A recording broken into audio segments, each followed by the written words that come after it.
Permasalahan sampah di Bali, khususnya yang ada di daya tarik wisata, kedepannya akan mengganggu sektor pariwisata yang merupakan tulang punggung Provinsi Bali. Tercermin dari besarnya kontribusi sektor akomodasi dan makan minum terhadap produk domestik regional bruto atau PDRB dan penyumbang devisa wisata nasional sebesar 53%. Tidak dipungkiri, pertumbuhan pariwisata berbanding lurus dengan semakin banyaknya masalah lingkungan yang ditimbulkan, termasuk timbulan sampah khususnya di kawasan wisata.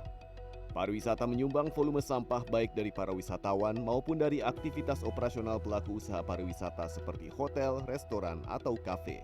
Pemerintah Provinsi Bali telah mengatur tata kelola sampah yang dihasilkan dari sektor pariwisata yang tertuang dalam Surat Edaran Gubernur Nomor 2 Tahun 2025, yaitu memperkuat gerakan Bali Bersih Sampah di sektor pariwisata untuk mengurangi beban TPA. Juga Instruksi Gubernur Bali Nomor 8324 Tahun 2021 mewajibkan pengelolaan sampah berbasis sumber di seluruh desa, kelurahan, termasuk kawasan pariwisata.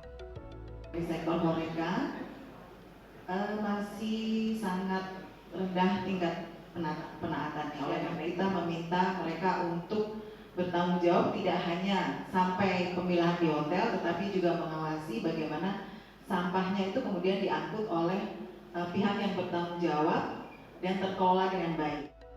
Dari diskusi pemangku lintas kepentingan, diungkap lebih dari 50% sampah yang berada di Bali terkonsentrasi di wilayah Bali Selatan, yaitu Denpasar, Badung, Gianyar, dan Tabanan, yang kontribusi signifikannya berasal dari aktivitas pariwisata. Sampah organik yang dihasilkan mayoritas adalah sisa makanan dan limbah hijau seperti daun, ranting, dan rumput. Monitoring dan evaluasi pengolahan sampah di hotel, restoran, kafe, atau pelaku pariwisata lainnya penting untuk dilakukan secara konsisten untuk menuju pariwisata Bali yang bermartabat dan berkelanjutan. Telah menerapkan sistem pemilahan di mana kami sudah berprogres dari tahun 2025. Sampah yang kami kirimkan, sampah residu ya utamanya, yang kami kirimkan ke TPA yang sudah kita tidak bisa olah lagi itu mencapai 18% dari volume sampah tahunan kami. Dan pada tahun ini kami sudah reduce menjadi 5,3%. Kementerian Lingkungan Hidup menargetkan hotel-hotel berbintang dan sektor horeca, hotel, restoran, dan kafe untuk dapat mengelola sampah mereka sendiri. Namun belum semua hotel atau pelaku bisnis pariwisata di Bali mampu melakukan pengelolaan sampah mandiri.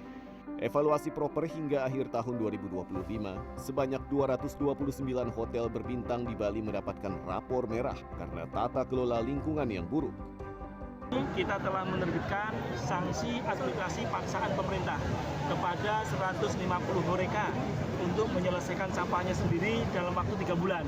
Ini akan terus sampai di angka 1.400 horeca yang ada di Bali. Karena seperti mana pesan Bu Menpar, semua unit usaha wisata wajib menyelesaikan sampahnya sendiri. Nanti di bawah koordinator Pak Gubernur dan Pak Wali Kota maupun Pak. Data dari Provinsi Bali, tahun 2025, Bali menghasilkan 3.400 ton sampah per harinya dengan permasalahan sampah terbesar di kota Denpasar dan Kabupaten Badung. Harus ditemukan penanganan masalah sampah yang strategis dari hulu ke hilir, seperti pengolahan sampah berbasis sumber atau PSBS yang menjadi salah satu jalan utama di kondisi darurat sampah. Tim Liputan CNN Indonesia, Bali.